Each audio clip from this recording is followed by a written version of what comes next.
Want to hear something that's going to piss you off?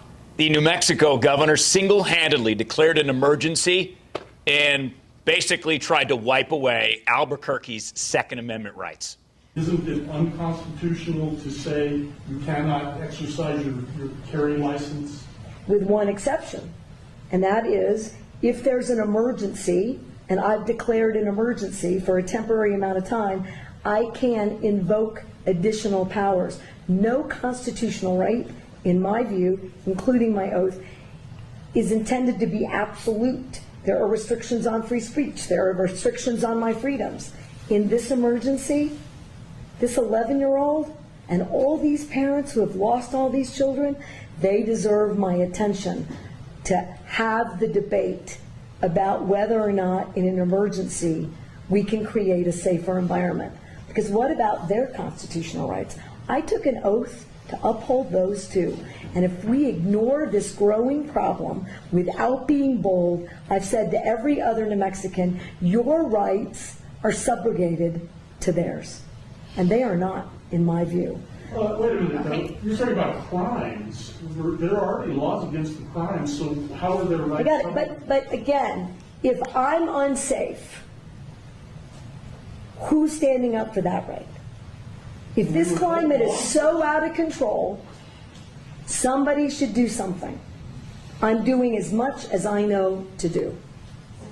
Madam Governor, Yep. do you really think that criminals are going to hear this message and not carry a gun in Albuquerque on the streets for 30 days? No. But here's what I do think. It's a pretty resounding message.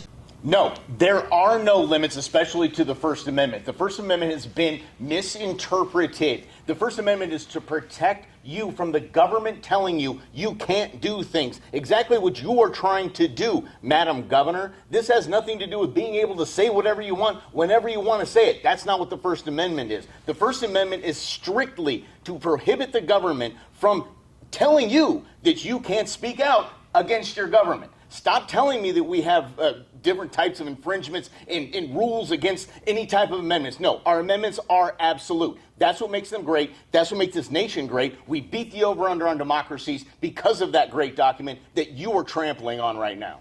And you can amend it anytime you want. I mean, it's hard to do. It's in the document. It is in the document. It tells you how to get rid of amendments that you don't like. There you go. But see, this is, I think, Mike, all part of strategy because the Democrats are they're so brilliant at this. And the Republicans were too. I'll compare abortion to it, Roe versus Wade. So that was what, 73? Mm-hmm. So around the 1980s, Ronald Reagan comes in, social conservatism is big, so the Republicans kind of come up with a strategy with all these organizations in the background. They're like, all right, find Republican state legislatures that are willing to limit abortion rights, and we'll challenge it in the courts. Because this is kind of what civil rights did too. Civil rights wasn't just marches, Martin Luther King's I Have a Dream speech. Behind the scenes, Thurgood Marshall, who became a Supreme Court justice, worked in the court system.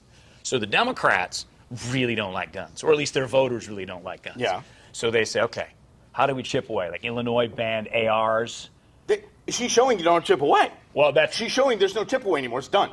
The chip away is done because of it. It's weird that this has happened on the week of 9/11.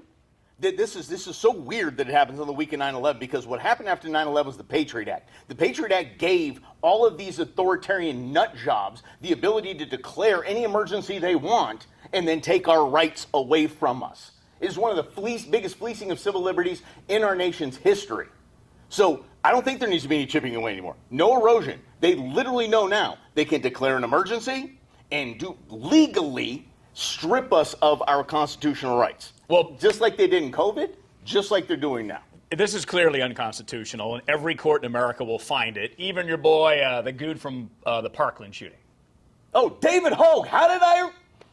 It's the big one. But this is what I mean, chip away. Here's the chipping away, Mike. It's furthering this idea that an emergency declared by the government gives them, the governor, the president, your mayor, this absolute right. Because notice what she said. She said that declaring an emergency means I can do whatever the fuck I want to do. And come stop me. Because that's the Biden tactic. What's different now is they're saying, come stop me. Stop this authoritarian bullshit right now. Stop it.